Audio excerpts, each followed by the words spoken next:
Iraqi police and soldiers have been put on high alert, and a daytime curfew has been put in place in Baghdad and adjoining provinces. The Iraqi government is bracing itself for a possible violent reaction from insurgents and supporters of the former dictator.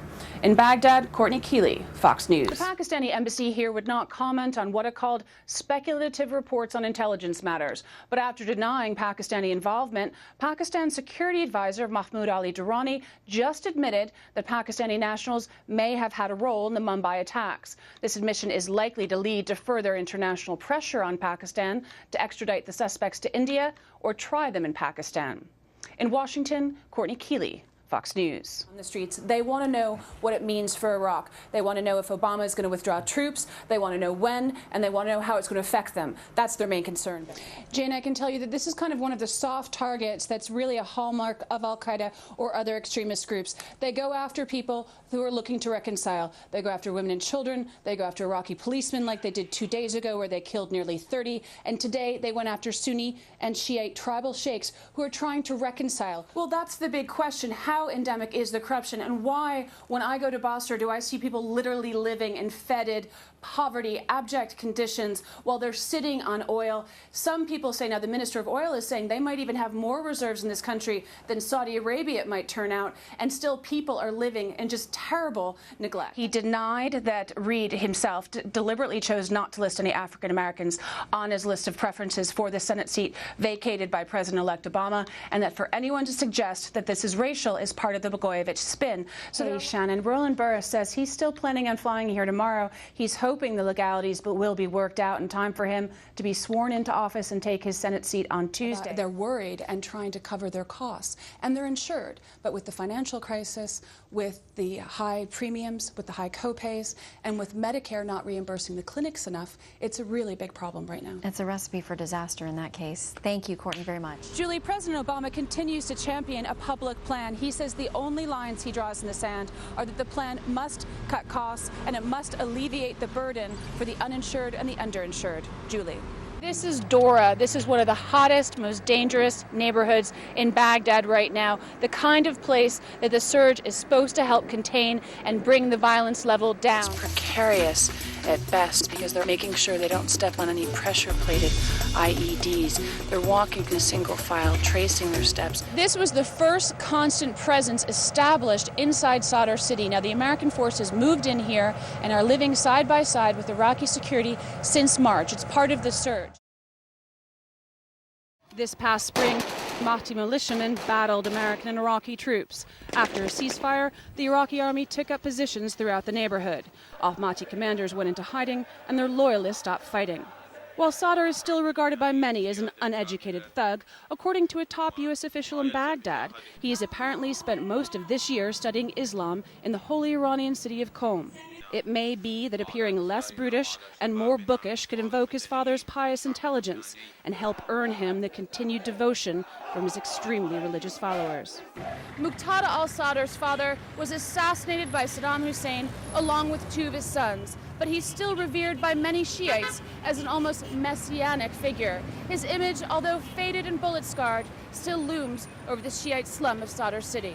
The Iraqi army monitors the faithful who no longer chant Muqtada al-Sadr's name out loud, wary of provoking arrest. Burning an American flag is not an issue. Al-Sadr's most recent message, posted on a Sadrist military website, reiterated that Iraq should not form a security pact with the U.S. It also listed guidelines and rules for carrying out resistance, such as never target civilians, the Iraqi government, and services like electricity and water.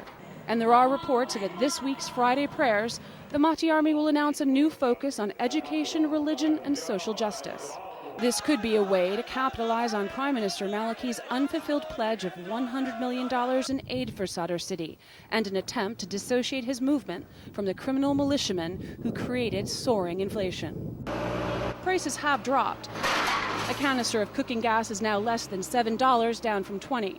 But some residents say there is still too much stress on an already impoverished and insecure population. There was physical damage before, but now people are psychologically and morally broken. Despite the heavy-handed methods of the Mahdi army, it seems loyalists still look to al-Sadr to guide them. And now he may be trying to encourage that loyalty with a more thoughtful, theological image. In Sadr City, Baghdad, Courtney Kealy, Fox News. It's hard enough to get yourself in here, to get the treatment without compounding the issue with who's going to pay for it. When Rosemary Link's chemotherapy bill was rejected by Medicare, she spent hours on the phone trying to resolve it before she could start her next round of treatment. She receives her care at the Annapolis Clinic, but like many small community oncology clinics nationwide, it may soon have to shut its doors. Lynn Finnegan manages the clinic's nurses. Every quarter, it sort of gets a little worse, and you think, okay, we can handle it. But January, it really became evident that practices like this can't survive. 84% of all cancer patients nationwide rely on outpatient community care clinics. Some clinics have closed or cut staff, while many more are struggling due to inadequate payments from Medicare and private insurance. In extreme cases, cancer patients are foregoing treatment. The public insurance option being worked on in several versions of Congress's health care proposals would be based on Medicare. But some say it's a broken system that needs fixing, not imitating. You look well. I know you had some problems after the last one, but I think we'll get you through this, especially with the dose reduction. Dr. Jay Rhee thinks the politicians have made health care reform too political. So people come in not really wanting to understand about healthcare reform. They just want to find a way that the Democrats can pass it or the Republicans can block it. President Obama often repeats the story of his mother who died of ovarian cancer. I'll never forget watching my mother on her hospital bed dealing with cancer, trying to argue with health insurance companies, even though she'd been paying her premiums, saying that her cancer was a pre-existing condition, even though it hadn't been diagnosed when she first got her insurance. But many cancer care specialists say the reimbursement situation is not being addressed. It's a shame to have to equate medical care to dollars. It shouldn't be. There should be another way for this to be done. This is a crisis now. It's a real crisis. It's not a made-up crisis, and we are endangering the world's best cancer care delivery system. Julie, President Obama continues to champion a public plan. He says the only lines he draws in the sand are that the plan must cut costs and it must alleviate the burden for the uninsured and the underinsured. Julie. In the early dawn, as darkness ebbs to light, these Iraqi soldiers move against a suspected al-Qaeda hideout in this small village 10 miles from the Syrian border. It is in small border towns along this desolate stretch of northern Iraq that al-Qaeda is thought to be setting up safe houses to give insurgents time to regroup and plan future operations. Iraqi soldiers hope to surprise their targets. They work quickly on high alert. They've been warned that one of the fugitives may have bodyguards wearing bomb vests primed to detonate. U.S. troops move into positions around the dusty village to block off escape. But this village of about 200 people, it turns out, is already partially abandoned. There seems to be almost no adult males still here. These Iraqi troops have trained with American Special Forces over the past several years. They're able now to conduct operations sophisticated almost on their own, but still require U.S. military backup. 2 American Chinook helicopters dropped the Iraqis and their American counterparts right outside the town so they could move in quickly. Another 200 Iraqi soldiers were kept on standby, their Humvees at the ready, with U.S. helicopters buzzing through the sky. Searches continue and more families are led to wait outside as the soldiers look for insurgents. This man is one of the few male heads of households to be found. He's arrested a few minutes later. More than 1,000 suspects have been arrested in recent weeks during the latest operation to tackle al-Qaeda in Iraq. As al-Qaeda fighters are flushed out of the main city of Mosul by different missions, this mission is intended to prevent them from finding refuge in outlying rural areas. The search pays off, but with more clues than captures. Key evidence is found in a white plastic bucket, including IDs of former Ba'athist regime party members, Iraqi dinars, gold jewelry, and about $15,000 US in denominations of crisp new 100s. Okay, we tried to sneak in this morning with via an air insertion, catch these guys off guard. Somehow they were tipped off, which seems to be the case every time we have a major operation like this. They left behind a lot of money, so hopefully this will cripple them in some aspect. Unfortunately, intel tips work both ways, and insurgents often are able to sneak away, despite the increased Iraqi-led patrols and operations. But the owner of this house will still be taken away for questioning as the fight against al-Qaeda continues. In Nineveh province, near the Syrian border, Courtney Kealy, Fox News. Gaza 2000 during the Second Intifada. Massive protests erupted as many young boys slipped out of their homes to join swarms of other youth at flashpoints like Netzarim Junction and Kearney Crossing, throwing rocks at Israeli outposts. 10 years later, with 68% of the 1.5 million Gaza residents now under 25 years of age, those boys have grown up to become the leaders of the majority of the Gazan population, a generation that has been almost fully isolated from the world most of their lives. This well-known war zone junction now has a welcoming sign, and cars driving freely after years of roadblocks.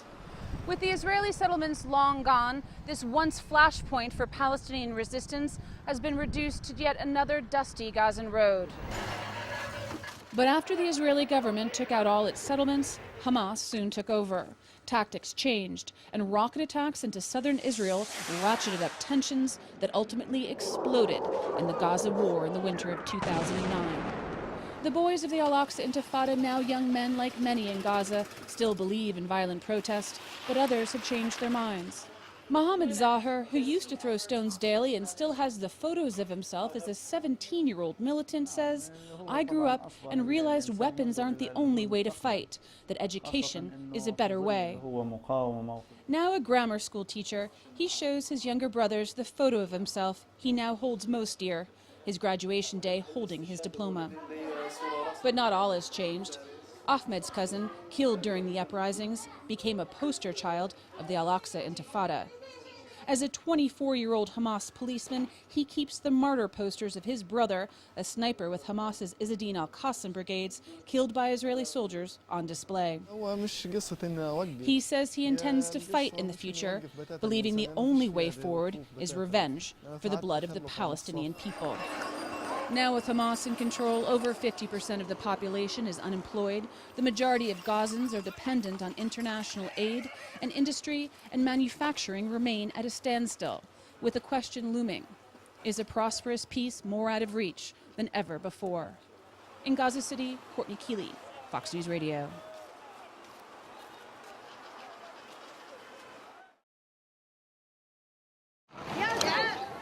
Raw sewage runs through this city, its residents oppressed under Saddam Hussein and largely ignored in recent years by the central government. Until 2 months ago, Shiite militias roamed the streets at will, holding the population hostage to their radical fundamentalist ideals. The women of Basra were subjected to Taliban-style brutality and killed for the slightest infraction. If a woman went to work, they'd kill her and dump her body. The college girls got killed also. A woman was killed if her hair was not covered or if she wasn't wearing socks. The last one was Dr. Maysoon in Ashar. They took her from the clinic and killed her because she had makeup on and was wearing tight clothes. This group of women all credited the Iraqi army with changing the situation. When the army came in, it stopped. It's quiet and safer. But none of these women were willing to speak about the Jaish al-Mahdi, Muqtada al-Sadr Shiite militia, and the role it played in the recent conflict, or the role it may continue to play here. Not one would even mention al-Sadr by name. Is everyone in this neighborhood afraid? No, but there's enough of the bad guys left here that there is still some fear out there that some of the bad guys may end up coming back and visiting them in the middle of the night. Major Sean Blodgett, a Marine Corps advisor for the Iraqi troops, said there were reports of bullets being taped to doors and of people being verbally intimidated. This wall was recently ordered whitewashed, but this picture of Muqtada al-Sadr still remains. And the lingering question is now, who are the people here loyal to? Muqtada al-Sadr often appears on posters with his father, Grand Ayatollah Mohammad Sadiq al-Sadr. Saddam assassinated Sadr's father, who is viewed by many Shiites as a savior-like figure. His son still benefits immensely from his legacy. The principal of this local girls' school, who asked to remain anonymous, insisted that nothing has changed. She also refused offers of U.S. aid for her school.